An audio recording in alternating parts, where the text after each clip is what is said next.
Friends, welcome to our YouTube channel Geetansh IT class. मैं हूं सुनील कुमार और आज के इस वीडियो लेक्चर में हम चैप्टर 9 को देखेंगे जो कि IT tools and network basic का लास्ट चैप्टर है। और आज इस चैप्टर के हम एक्सपेक्टेड क्वेश्चन को देखने वाले हैं जो कि इस साल के एग्जाम में आने वाले हैं, ठीक है।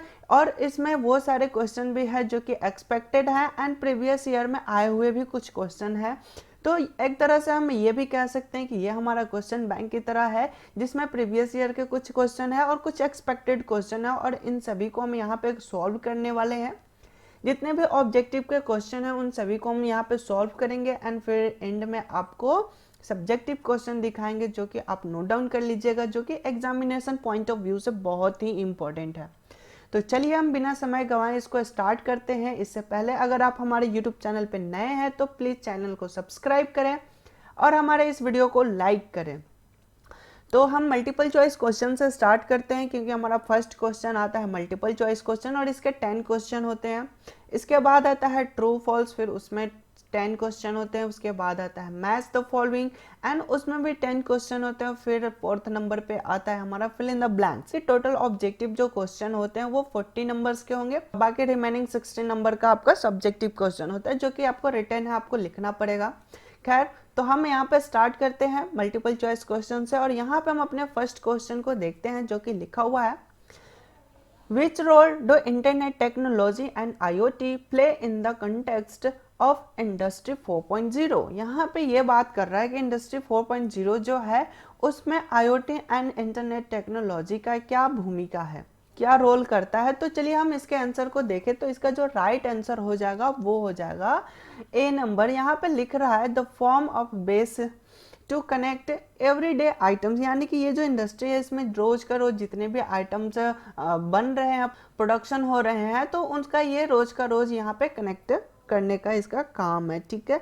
तो ये है हमारा आईओटी का काम एंड इंटरनेट टेक्नोलॉजी का काम इंडस्ट्री 4.0 में। ये एक इंडस्ट्री है और यहाँ पे इसके बारे में आप थोड़ा सा सर्च कर लीजिएगा क्योंकि अभी हम इस टॉपिक पे बात नहीं कर रहे हैं क्योंकि आज का जो हमारा ये वीडियो लेक्चर जो तैयार हो रहा है ये इसमें हम क्वेश्चन आंसर को ही सॉल्व करेंगे, ठीक है। तो आगे हम नेक्स्ट क्वेश्चन की तरफ चलते हैं जो कि है what is artificial intelligence. AI इसको शॉर्ट में कहा जाता है। एआई का मतलब क्या है, एआई क्या है। तो यहाँ पे हम देखें इसके ऑप्शन को, तो यहाँ पे लिख रहा putting your intelligence into computer. यहाँ पे बात कर रहा है कि यानी कि आप अपने कंप्यूटर को, आप अपने नॉलेज को कंप्यूटर के अंदर डालना चाहते हैं, रखना चाहते हैं, क्या ये आर्टिफिशियल इंटेलिजेंस है। सेकेंड ऑप्शन ये कह रहा है programming with your on intelligence, यानी कि आप अपने इंटेलिजेंस के अकॉर्डिंग आप प्रोग्रामिंग कर रहे हैं, क्या वो आर्टिफिशियल इंटेलिजेंस कहलाता है। सी नंबर यहाँ पे लिख रहा है मेकिंग अ मशीन इंटेलिजेंसी, आप एक ऐसा मशीन तैयार कर रहे हैं कि जो वो इंटेलिजेंट मशीन है, ठीक है। तो क्या ये आर्टिफिशियल इंटेलिजेंस कहलाता है। फिर डी नंबर पे यहाँ पे कह रहा है कि पुटिंग मोर मेमोरी इनटू कंप्यूटर, यानी कि उसकी जो मेमोरी कैपेसिटी है, स्टोरेज कैपेसिटी है, जो उसको बढ़ा दिया जाए, क्या वो आर्टिफिशियल इंटेलिजेंस कहलाएगा। तो अगर इसकी राइट आंसर की हम बात करें तो इसका जो राइट आंसर हो जाएगा आर्टिफिशियल इंटेलिजेंस का, तो वो हो जाएगा मेकिंग अ मशीन इंटेलिजेंट, ठीक है। यानी कि हम वैसा मशीन बनाए जो खुद इंटेलिजेंट हो, तो वही होता है आर्टिफिशियल इंटेलिजेंस, यानी कि मानव निर्मित एक सोचने डिसीजन लेने वाला एक मशीन जो कि खुद से कुछ डिसीजन ले सके, ठीक है। और फर्स्ट का आंसर ए नंबर हो जाएगा। मैं इसको भी हाईलाइट कर देता हूँ। तो यहाँ पे हमने दो क्वेश्चन को सॉल्व कर लिया है। आगे के हम थर्ड नंबर क्वेश्चन को देखते हैं। लिख रहा है हु क्रिएटेड बिटकॉइन, बिटकॉइन को किसने क्रिएट किया था और कौन डेवलपर है। तो वो जो बनाए थे बिटकॉइन को, जिन्होंने बनाया था, ये जो कंसेप्ट लेकर आए थे ब्लॉकचेन का या बिटकॉइन का, तो उनका नाम था संतोषी नाकामोटो, ठीक है। ये एक नाम है, इन्होंने ही इन सभी का क्रिएशन किया था, डेवलपमेंट किया था और ये फिर मार्केट में धीरे धीरे आ चुका है। ये बहुत पहले का बनाया गया है लेकिन अभी पिछले 2-3 सालों से ये बहुत ही ज़्यादा ट्रेंड में है, लेकिन ये जो बना था ये 2009 में ही बन चुका था। खैर, ये आगे इसके बारे में अगर आप जानना चाहते हैं तो उसके लिए आप हमारे लेक्चर वीडियो को देख सकते हैं, ठीक है। हम यहाँ पे केवल क्वेश्चन एंड आंसर को ही सॉल्व कर रहे हैं, तो उसी पॉइंट ऑफ व्यू से यहाँ पे बात करेंगे। आगे हम देखते हैं 4 नंबर क्वेश्चन को। यहाँ पे लिख रहा है when will the industry 4.0 reach the market, ठीक है, यानी कि जो हमारा 4.0 इंडस्ट्री है वो मार्केट में कब तक पहुंचेगा। तो ये पहुंचेगा नहीं, ये पहुंच चुका है, ठीक है, और ये बहुत सारे प्रोडक्शन भी तैयार कर रहे हैं, ठीक है। तो इसका जो राइट आंसर हो जाएगा वो हो जाएगा industry 4.0 is already being used in several production line, यानी कि बहुत सारे ये प्रोडक्शन कर भी रहे हैं और ये मार्केट में आ भी चुका है, ठीक है। और यहाँ पे और भी ऑप्शन दे रखे हैं बट वो सारे रॉन्ग आंसर है, रॉन्ग ऑप्शन है, ठीक है। तो इसका जो राइट आंसर हो जाएगा ये सी नंबर हो जाएगा, ठीक है।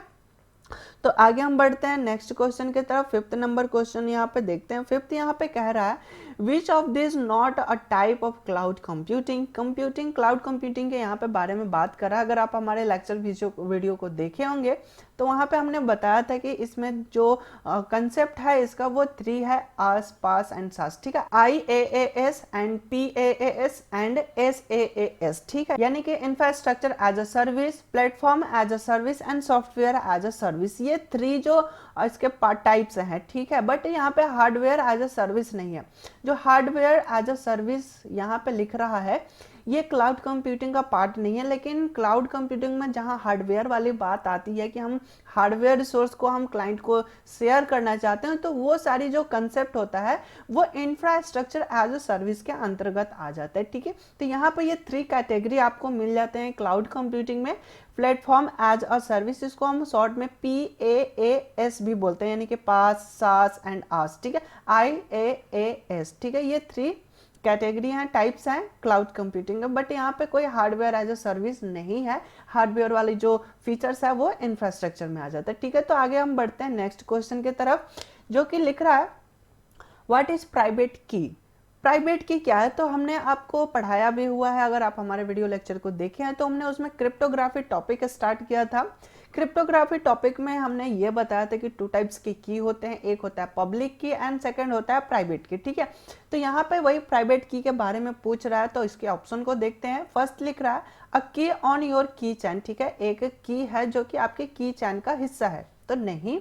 अ की इज अ की गिवन टू द पब्लिक, यानी कि वो की जो पब्लिकली बटा हुआ और सबको दिया गया तो वो तो पब्लिक की होता है, यानी कि इसमें वैसा की जो हम सबको डिस्ट्रीब्यूट कर रहे हैं तो वो तो पब्लिक की हो जाएगा, है ना। बट यहाँ पे प्राइवेट पूछ रहा है a key not to be given to the public, यानी कि वैसा की जो कि पब्लिकली नहीं है, यानी कि वो हमारे पास प्राइवेट है, वो गोपनीय है, ठीक है। अ की दैट ओपन्स सीक्रेट डोर, तो ऐसा नहीं है, इसमें कोई डोर नहीं होता, उसको ओपन नहीं किया जा सकता, लेकिन यहाँ पे ये कंसेप्ट है। तो ये जो प्राइवेट की है ये इसका जो राइट आंसर हो जाएगा वो हो जाएगा a key not to be given to the public, यानी कि वैसा की जो हम किसी को नहीं बताते हैं। जैसे कि हम बात करें ईमेल आईडी एंड पासवर्ड की, तो ईमेल आईडी जो होता है तो वो तो हम सबको डिस्ट्रीब्यूट कर देते हैं कि वो जो की होता है वो हमारा पब्लिक की होता है, ठीक है। यहाँ पे कोई ऐसा नहीं है फिजिकल चाबी होगा, कोई फिजिकल की होगा, ऐसा कुछ नहीं है। यहाँ पे कंसेप्ट है, नाम है, ये सब लॉजिकली है, ठीक है। तो जैसे ईमेल आईडी को यहाँ पे पब्लिक की कहा जा सकता है कि जो कि सभी के पास डिस्ट्रीब्यूटेड है और उसी के माध्यम से कोई हमें मैसेज कर सकता है। लेकिन मैं जब मैसेज को देखूंगा तो उसके लिए मुझे अपना प्राइवेट की डालना पड़ेगा, तभी मैं देख सकता हूँ। वैसे कोई अदर हमारे मैसेज को नहीं देख सकता, यानी कि पासवर्ड जब हम डालेंगे, ईमेल आईडी एंड पासवर्ड दोनों को हम इकट्ठा करेंगे तभी जाके हमारा अकाउंट ओपन होगा, फिर हम आगे देख सकते हैं, आगे हम अपना मैसेज देख सकते हैं, रिप्लाई कर सकते हैं, वटेवर जो भी हमारा टास्क है वो हम कर सकते हैं। तो ठीक वैसे ही यहाँ भी कंसेप्ट है प्राइवेट की एंड पब्लिक की। तो पब्लिक की होता है जो कि सभी के पास डिस्ट्रीब्यूटेड होता है, जिसको भी कुछ भी सेंड करना होगा वो पब्लिक की के थ्रू इनक्रिप्ट करके डेटा सेंड करेगा। एंड यहाँ पे प्राइवेट की में क्या होता है कि हम इसको डिक्रिप्ट करके हम अपने मैसेज को रिसीव करते हैं, ठीक है। तो ये होता है इसका कंसेप्ट। तो प्राइवेट की हमने यहाँ पे बता दिया है। आगे हम 7 नंबर क्वेश्चन को देखते हैं।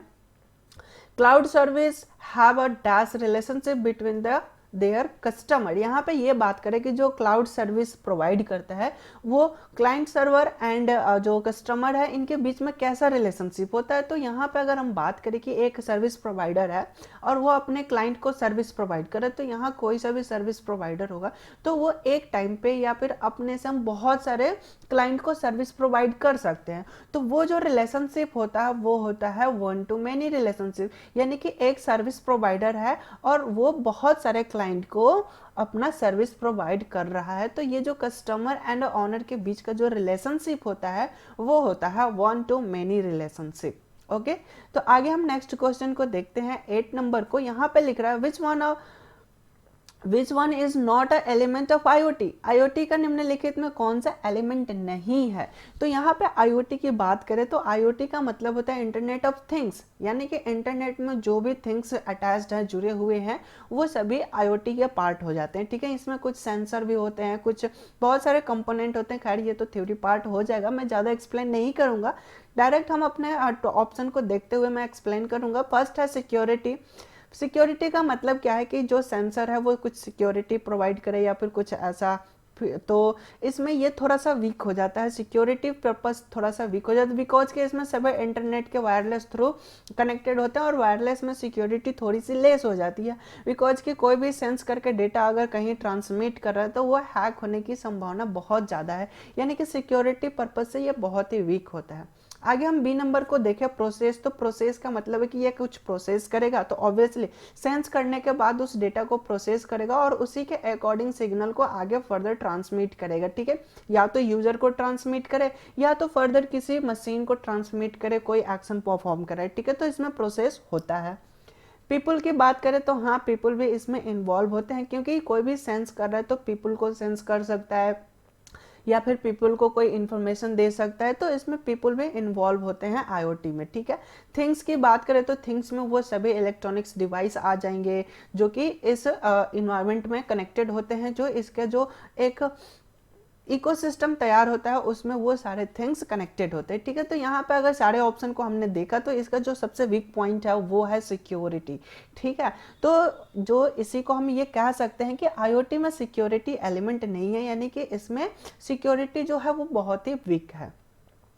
आगे की हम बात करें, नेक्स्ट क्वेश्चन जो है 9 नंबर, यहाँ पर लिख रहा है the device connected to the internet of things, यानी कि आईओटी की बात कर रहा है कि वो डिवाइस जो आईओटी से कनेक्टेड है have a communicates of things have to communicate automatically. यहाँ पे बात कर रहा है कि जो भी डिवाइस आईओटी में कनेक्टेड है, एक दूसरे से डिवाइस कनेक्टेड है, वो जब एक दूसरे से ऑटोमेटिकली कम्युनिकेट कर रहे हैं without human, not via human. ठीक है, विदाउट ह्यूमन के वो आपस में एक दूसरे से कम्युनिकेट कर रहे हैं, तो उसे हम क्या कहते हैं, व्हाट इज दिस कॉल्ड। ठीक है, तो जब मशीन, एक मशीन दूसरे मशीन से एक दूसरे से कम्युनिकेट कर रहा है तो उसे हम क्या कह सकते हैं, मशीन टू मशीन कम्युनिकेशन, है ना। तो इसका जो राइट आंसर हो जाएगा बी नंबर हो जाएगा, मशीन टू मशीन, जिसे हम शॉर्ट में M2M भी कह सकते हैं। ठीक है, तो एक मशीन दूसरे मशीन से कम्युनिकेट कर रही है, ये कैसे होता है, तो सेंसिंग डिवाइस है, एक डिवाइस ने सेंस किया अपने रियल लाइफ इन्वायरमेंट से सेंस करने के बाद वो कुछ भी सिग्नल आया, नेक्स्ट डिवाइस को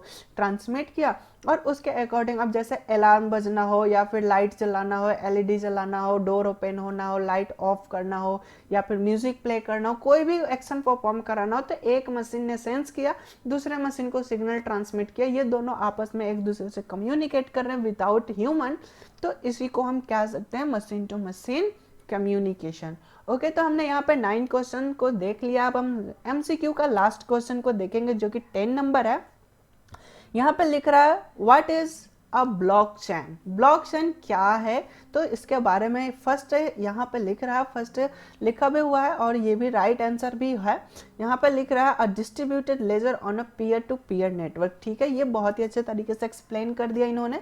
बाकी यहाँ पे क्रिप्टो करेंसी बता रहा है कि a type of crypto currency, an exchange, a centralised ledger. तो इसमें सेंट्रलाइज्ड लेजर नहीं होता है, इसमें डिस्ट्रीब्यूटेड लेजर होता है। डिस्ट्रीब्यूटेड का मतलब क्या है कि नेटवर्क जो बना हुआ है, यानी कि पीयर टू पीयर जो नेटवर्क है, पीयर टू पीयर नेटवर्क क्या होता है, एक बार मैं इस पर फोकस कर देता हूँ कि एक ऐसा नेटवर्क जहाँ पे हर एक नोड से कनेक्टेड है, यानी एक नोड का मतलब होता है कि यहाँ पे जितने भी devices, computers, mobile phone, tablet, जितने भी कंप्यूटर्स एक दूसरे से कनेक्टेड हैं, वो हर एक कंप्यूटर एक दूसरे से कनेक्टेड होंगे, यानी कि जितने भी इसमें नेटवर्क में मेंबर्स होंगे, जितने भी नोड्स होंगे, वो सारे से कनेक्टेड होंगे, तो वैसा नेटवर्क को हम बोलते हैं पीयर टू पीयर नेटवर्क। ठीक है, तो कोई भी लेजर क्रिएट होता है तो वो पूरे नेटवर्क में डिस्ट्रीब्यूट किया जाता है, सभी हर एक पर्सन तक पहुंचाया जाता है, और सभी जब तक वेरिफिकेशन नहीं करेंगे तो तब तक ये एक ब्लॉकचेन ब्लॉक तैयार नहीं होता है। ठीक है, तो कुछ इस तरीके से इसका वर्किंग फंक्शनैलिटी है,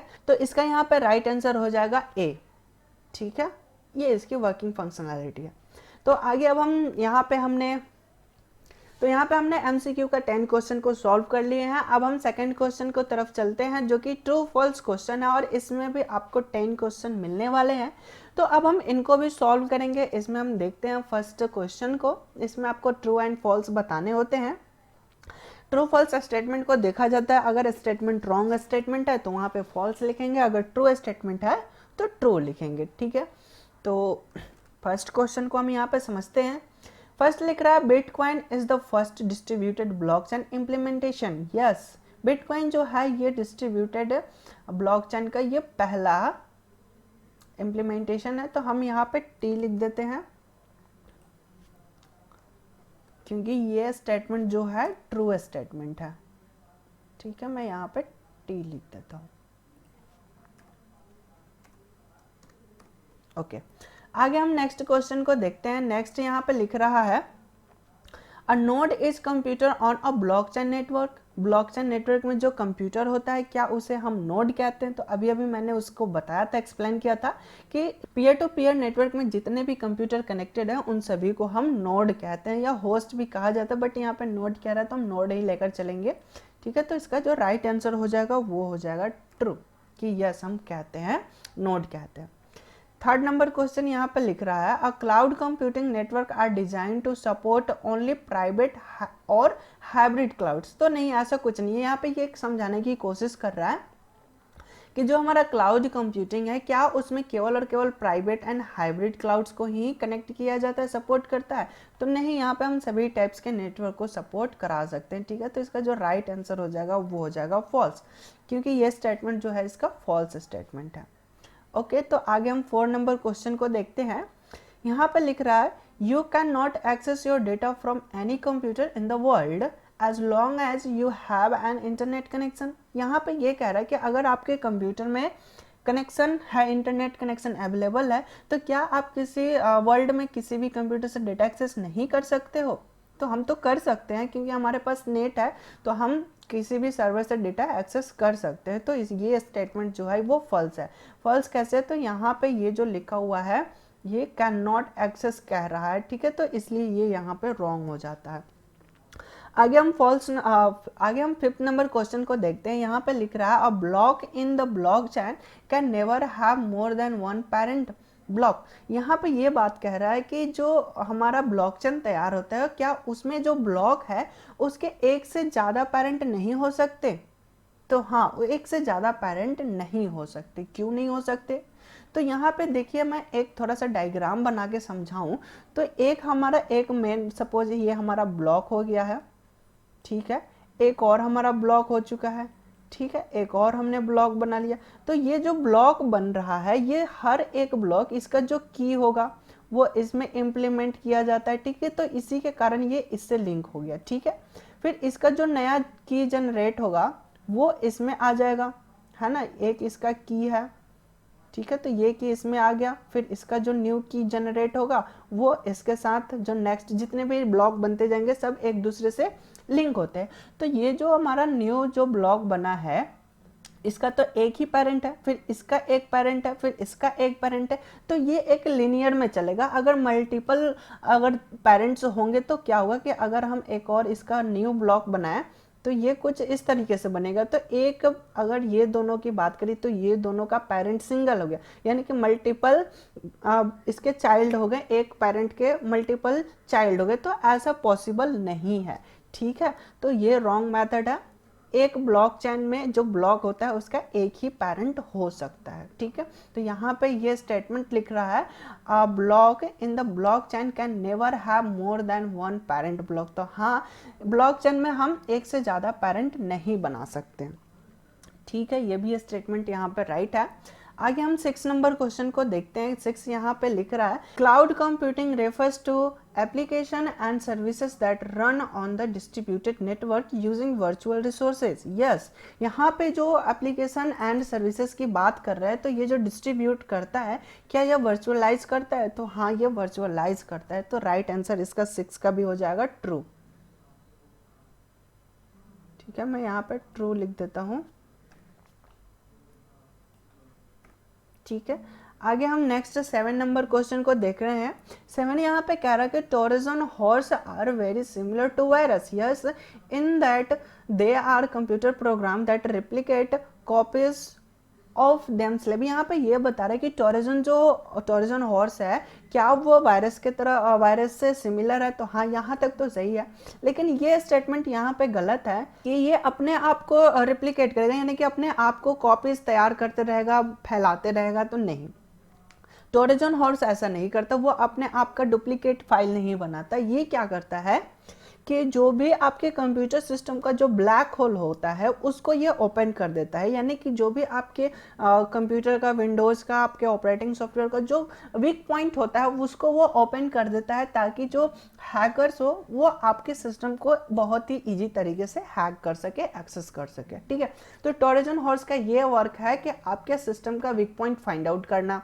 ठीक है, बट यहाँ पे ये लिखा हुआ है कि ये अपने आप को रिप्लिकेट करता है, अपने आप का डुप्लीकेट बनाता है। तो नहीं, ये यहाँ पे स्टेटमेंट जो है वो फॉल्स हो जाएगा। ठीक है, तो मैंने एफ लिख दिया। ठीक है, तो आगे हम देखते हैं 8 नंबर क्वेश्चन। यहाँ पे लिख रहा है 3D printing technology is expanding and is now able to print metal parts. Yes, यहाँ पे ये बता रहा है कि जो हमारा 3D प्रिंटिंग होता है तो क्या वो मेटल से बना होता है, मेटल पार्ट से बन सकता है? तो हाँ, मेटल पार्ट से हम बना सकते हैं, और ये एक्सपेंडिंग भी होता है, थोड़ा सा कॉस्टली भी हो जाता है, क्योंकि मेटल एंड 3D शेप आता है। 3D जो है वर्चुअल रियलिटी होता है, यानी कि जो हमने वर्चुअली बना रखा है उसको हम रियलिटी, मतलब कि उसका हम एक डिज़ाइन तैयार कर सकते हैं, उसको प्रिंटिंग कर सकते हैं with the help of metal, यानी कि एक बहुत ही अच्छा नक्शा तैयार कर सकते हैं, कोई शेप तैयार करके हम प्रिंटिंग कर सकते हैं। ठीक है, तो ये जो कंसेप्ट आता है ये सभी वर्चुअल रियलिटी में आते हैं, VR इसको शॉर्ट में कहा जाता है। खैर, आगे हम देखते हैं 9 नंबर क्वेश्चन। यहाँ पे लिख रहा है in blockchain each blocks is linked backward to the previous block.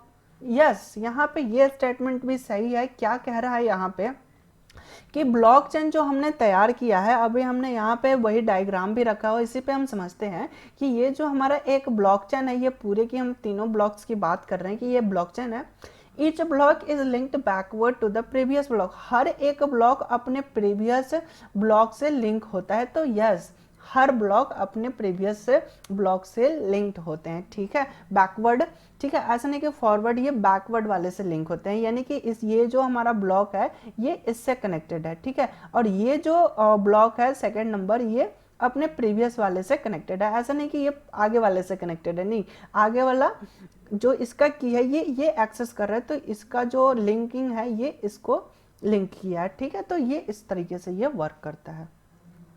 अब हम ट्रू फॉल्स के लास्ट क्वेश्चन को देख रहे हैं। लास्ट क्वेश्चन यानी कि 10 नंबर यहाँ पे बता रहा है कि we are used for medical, piloting and military training process, यानी कि यहाँ पे ये बता रहा है कि वर्चुअल रियलिटी का हम ट्रेनिंग पर्पज से यूज कर सकते हैं। कोई मेडिकल ट्रेनिंग देना हो, या फिर कोई हेलीकॉप्टर या फिर जेट, एरोप्लेन उड़ाने का ट्रेनिंग देना हो, या फिर मिलिट्री का कोई ट्रेनिंग है, या फिर बहुत सारे एजुकेशनल ट्रेनिंग भी हो सकता है, ऑपरेशन का कोई सा भी ट्रेनिंग अगर हमें देना है तो क्या हम वर्चुअल रियलिटी का यूज कर सकते हैं? तो यस, इस पे आसान है, क्योंकि इस पे जब भी कोई ट्रेनिंग दिया जाता है तो हम डायरेक्ट कोई किसी को नहीं दे देंगे कि लो भाई एरोप्लेन जाके उड़ा के आओ। ठीक है, या फिर मेडिकल में अगर किसी के ऑपरेशन का ट्रेनिंग देना है तो डायरेक्ट स्टूडेंट को ऑपरेशन थिएटर में नहीं लेके जाया जाएगा। क्यों? क्योंकि वो अभी सीख रहा है, अभी उसको प्रैक्टिस करने की ज़रूरत है।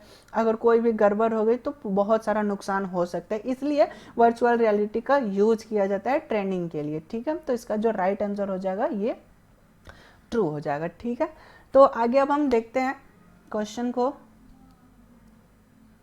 यहाँ पे हमने ट्रू फॉल्स के क्वेश्चन को भी सॉल्व कर लिया, तो अब हम आगे चलते हैं नेक्स्ट क्वेश्चन की तरफ, जो कि है मैच द फॉलोइंग। अब यहाँ पे हम मैचिंग करेंगे, कॉलम 1 एंड कॉलम 2 को हम एक दूसरे से मैच करेंगे। इसके क्वेश्चन को भी सॉल्व करते हैं। तो देखते हैं, फर्स्ट क्वेश्चन यहाँ पे लिख रहा है मेकिंग अ मशीन इंटेलिजेंट। ठीक है, एक मशीन इंटेलिजेंट हमें तैयार करना है, तो उसे हम क्या कहेंगे? तो हमने मल्टीपल चॉइस क्वेश्चन में इसको सॉल्व भी किया है, आर्टिफिशियल इंटेलिजेंस। ठीक है, कि आर्टिफिशियल इंटेलिजेंस का मतलब होता है मेकिंग अ मशीन इंटेलिजेंट। ठीक है, वही यहाँ पे मैचिंग द फॉलोइंग में भी पूछ दिया है। ठीक है, एनीवे आगे हम देखते हैं नेक्स्ट क्वेश्चन को। यहाँ पे लिख रहा है it is a realistic 3 dimensional image. ठीक है, यहाँ पे एक रियलिस्टिक 3 डायमेंशन यानी कि 3D इमेज तैयार करने की बात करें कि ये कैसे होगा।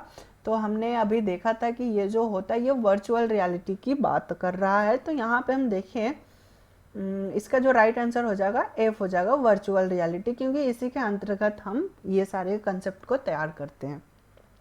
ओके, तो अब हम 3 नंबर क्वेश्चन को देखते हैं। यहाँ पे लिख रहा है a service that can be accessed by a limited amount of people, यानी कि वैसा सर्विस जो कि कुछ लिमिटेड अमाउंट में, यानी कि कुछ स्पेसिफिक हमारे पास पर्सन है, पीपल है, उन्हीं को हम वो सर्विस प्रोवाइड कर रहे हैं, एक्सेस कर रहे हैं, तो उसे हम क्या कहेंगे? तो लिमिटेड है तो उसके लिए हम प्राइवेट क्लाउड कह सकते हैं। ठीक है, तो इसका राइट आंसर हो जाएगा ए।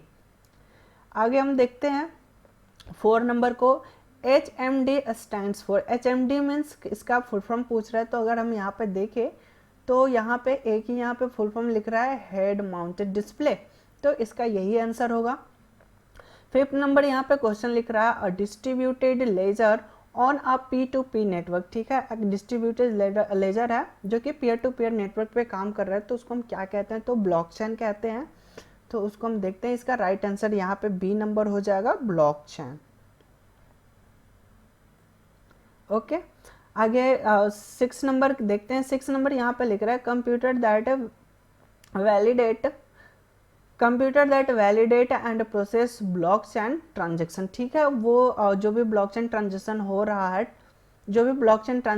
है, उसको जो वैलिडेट करता है वो क्या कहलाता है? तो उसको अगर हम देखें तो उसको हम बोलते हैं मैनर। ठीक है, जो उसको वैलिडेट करने का टास्क करता है, यानी कि जब तक वो वैलिडेट नहीं होगा तब तक एक नया ब्लॉक एक ब्लॉकचेन में ऐड नहीं हो सकता। ठीक है, अब हम 7 नंबर को देखते हैं, type of big data. Big data के टाइप क्या है? तो यहाँ पे आप देखेंगे ई नंबर, ये बिग डेटा के टाइप है structure, semi structure and unstructured. ठीक है, ये 3 टाइप्स होते हैं बिग डेटा के।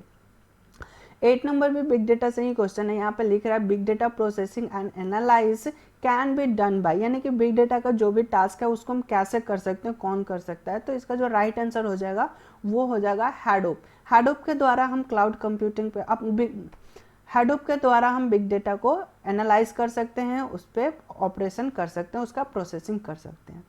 9 नंबर यहाँ पे लिख रहा है it is the protection of internet connected system including hardware, software and data, यानी कि पूरी साइबर सिक्योरिटी की बात कर रहे हैं कि हम पूरे सिस्टम को सिक्योर करना चाहते हैं, तो इसका मतलब है साइबर सिक्योरिटी। ठीक है, यहाँ पे देखिए security and cyber security 2 option है, इसमें कंफ्यूज नहीं होना। यहाँ पे सभी को सिक्योरिटी प्रोटेक्शन प्रोवाइड करने की बात कर रहा है, हार्डवेयर, सॉफ्टवेयर एंड डेटा, सबको, तो सबको में आ जाता है साइबर सिक्योरिटी। ठीक है, 8 नंबर यहाँ पे लिख रहा है password are used to improve the dash of the network. यहाँ पे बात कर रहा है कि हमें पासवर्ड को कैसे यूज करें, इम्प्रूव कर सकते हैं। तो यहाँ पे आती सिक्योरिटी, यानी कि यहाँ पे हम सिक्योरिटी यूज करें क्योंकि हमें यहाँ पे एक डेटा को सिक्योर करने की बात करें, पासवर्ड को सिक्योर करने की बात करें कि हम अपने नेटवर्क में डेटा को कैसे सिक्योर कर सकते हैं, तो उसके लिए हम सिक्योरिटी यहाँ पे फिल कर सकते हैं। इसका जो राइट आंसर हो जाएगा सिक्योरिटी। ठीक है, तो यहाँ पे हमने मैच द फॉलोइंग के भी 10 क्वेश्चन को सॉल्व कर लिए, यानी कि अभी तक हमने टोटल 30 क्वेश्चन को हमने सॉल्व कर लिया है। अब हम आगे नेक्स्ट क्वेश्चन को तरफ चलते हैं, वो फिल इन द ब्लैंक्स होगा। इससे पहले मैं एक बार यहाँ पे मैथ्स भी करा देता हूँ ताकि आपको क्लियर हो जाए। जो फर्स्ट का आंसर होगा वो हो जाएगा यहाँ पे आर्टिफिशियल इंटेलिजेंसी। ठीक है, मैं यहाँ पे टाइप कर देता हूँ ताकि आप नोट डाउन कर सकें। यहाँ पे मैं लिख देता हूँ मैं यहाँ पे लिख देता हूँ सी हो गया। ठीक है, यहाँ पे जो 2 नंबर का आंसर हो जाएगा वो हो गया यहाँ पे एफ हो जाएगा, एंड यहाँ पे 3 नंबर पे था, इसका जो आंसर हो जाएगा ए हो जाएगा प्राइवेट क्लाउड, एंड यहाँ पे HMD का जो फुल फॉर्म होगा वो यहाँ पे हो जाएगा एच नंबर, एंड यहाँ पे 5th नंबर का हो जाएगा बी नंबर ब्लॉकचेन, एंड यहाँ पे जो इसका जो राइट आंसर हो जाएगा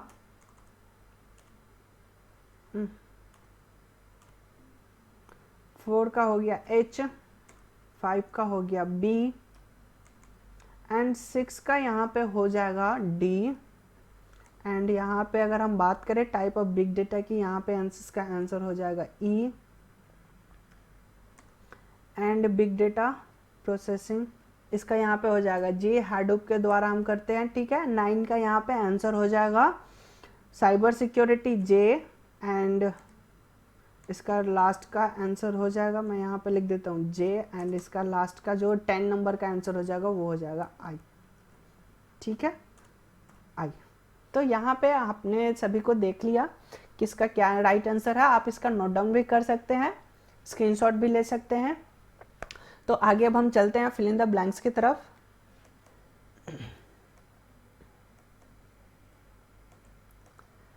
अब हम यहाँ पे fill in the blanks question को सॉल्व करते हैं, देखते हैं इसका राइट आंसर क्या होगा। फिल इन द ब्लैंक्स में ये बहुत ही अच्छी फैसिलिटी हमें मिल जाता है कि इसका जो क्या फिल करना है वो हमें एक टेबल में मिल जाता है, हमें इसी को देख के ही फिल करने होते हैं। तो चलिए स्टार्ट करते हैं, इसको हम देखते हैं इसमें कौन किसका क्या आंसर होगा।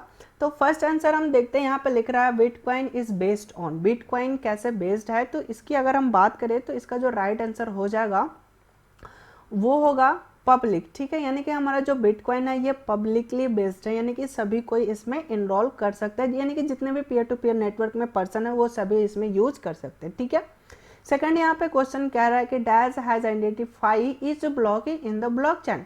ठीक है, तो इसके बारे में पूछ रहा है कि हमें ब्लॉकचेन को आइडेंटिफाई करना है, ब्लॉक को आइडेंटिफाई करना है, तो हम कैसे आइडेंटिफाई करेंगे, तो उसका जो क्रिप्टोग्राफी एल्गोरिदम है वो क्या है, तो उस एल्गोरिदम का जो नाम है वो है SHA-256। ठीक है, ये इसका एल्गोरिदम है आइडेंटिफाई करने के लिए। ठीक है, आगे हम 3 नंबर क्वेश्चन को देखें तो यहाँ पर लिख रहा है the entire blockchain is protected by a strong cryptographic. ठीक है, यानी कि ब्लॉकचेन के अंदर जो स्ट्रॉन्ग जो क्रिप्टोग्राफी यूज किया गया है, यानी कि वो एल्गोरिदम यूज किया गया है जिसमें बहुत ज़्यादा सिक्योरिटी है, उसका नाम क्या है, तो उसका नाम है हैश एल्गोरिदम। ठीक है, तो यहाँ पे इसका राइट आंसर हो जाएगा C। अब हम 4 नंबर की बात कर रहे हैं कि dash describe a distribution model in which application और hosted by a service provider and made available to users. यहाँ पे बात कर रहा है कि एप्लीकेशन को हम होस्ट अपने यूजर्स को कैसे डिस्ट्रीब्यूट कर रहे हैं, तो ये जो सर्विस प्रोवाइड कर रहा है एप्लीकेशन प्रोवाइड करने का, तो इसे हम कहते हैं सॉफ्टवेयर एज अ सर्विस, यानी कि SaaS। ठीक है, तो यहाँ पे इसे हम यहाँ पे SaaS बोल सकते हैं। ठीक है, तो इसका राइट आंसर हो जाएगा F नंबर। आगे हम 5 नंबर क्वेश्चन को देखें तो वो लिख रहा है in dash VR। Virtual reality की बात कर रहे हैं कि वर्चुअल रियलिटी में subject are visually isolated from the real environment. तो इसका जो राइट आंसर हो जाएगा यहाँ पे ये जो B नंबर है 5 का, वो B आंसर हो जाएगा यहाँ पे। ठीक है, तो इसका 5 का जो राइट आंसर हो जाएगा वो हो जाएगा B। आगे हम 6 नंबर को देखते हैं। 6 नंबर यहाँ पे लिख रहा है the huge numbers of devices connected to the internet of things have to communicate automatically is called. यहाँ पे बता रहा है कि IoT में, इंटरनेट ऑफ थिंग्स में बहुत सारे डिवाइस एक दूसरे से कनेक्टेड हैं और वो ऑटोमेटिकली कम्युनिकेट कर रहे हैं, तो उसे हम क्या कहते हैं, तो उसे हम कहते हैं मशीन टू मशीन। ठीक है, इसको हम पहले भी समझ चुके हैं, मल्टीपल चॉइस क्वेश्चन में भी इसका आंसर था। जो एक मशीन दूसरे मशीन से कम्युनिकेट करता है तो उसे हम मशीन टू मशीन कम्युनिकेशन कहते हैं। आगे अगर हम बात करें नेक्स्ट 7 नंबर क्वेश्चन को, तो यहाँ पे ये लिख रहा है dash is being used by internet of things. ठीक है, कौन है जो कि इंटरनेट ऑफ थिंग्स में यूज किया जा सकता है, तो हम डैश को देखते हैं, तो इसका जो राइट आंसर हो जाएगा तो ये यहाँ पे इसका राइट आई हम कह सकते हैं। यहाँ पर रेडियो आइडेंटिफिकेशन टेक्नोलॉजी हम यूज कर सकते हैं IoT में। ठीक है, वहाँ पे हम यूज कर सकते हैं। आगे 8 नंबर क्वेश्चन यहाँ पे लिख रहा है dash use many technique like data meaning and artificial intelligence. यहाँ पे ये बेसिकली पूछ रहा है कि वो उसके बारे में हमें बताना कि जो इन सभी टेक्नोलॉजी को यूज़ करता है, जो भी हमारा आर्टिफिशियल इंटेलिजेंस हुआ, सेंसर हुआ, या फिर कोई भी टेक्नोलॉजी हो उसको हम यूज़ करना चाहते हैं, तो वो क्या क्या कहलाता है। तो यहाँ पे हम देखें आंसर को, तो वो हो जाएगा प्रेडिक्टिव एनालिटिक्स। ठीक है, यानी कि हमें सबको एनालाइज करना है, सबको एक साथ एनालिटिक्स करना है, उस पर विश्लेषण करना है, तो उसके लिए हमें सभी को यूज़ करना पड़ेगा। ठीक है, तो वो इसका राइट आंसर हो जाएगा प्रेडिक्टिव एनालिटिक्स। ठीक है, तो आगे अब हम देखते हैं नेक्स्ट क्वेश्चन को 9 नंबर। वो यहाँ पे लिख रहा है Bitcoin transaction are verified by network nodes and recorded in a public distributed ledger called app. ठीक है, यहाँ पे ये बात कर रहा है कि जो बिटकॉइन है, जो ट्रांजेक्शन हो रहा है, जो सभी नोड के द्वारा वेरीफाई कराया जा रहा है, उसे लेजर को हम क्या कहते हैं, तो उसी को तो हम ब्लॉकचेन कहते हैं, है ना। तो इसका राइट आंसर हो जाएगा ब्लॉकचेन। ओके, इसका राइट आंसर 9 का राइट आंसर हो जाएगा H ब्लॉकचेन। आगे हम लास्ट क्वेश्चन देखते हैं फिल इन द ब्लैंक्स का। तो इसका लिख रहा है dash understand the human emotion.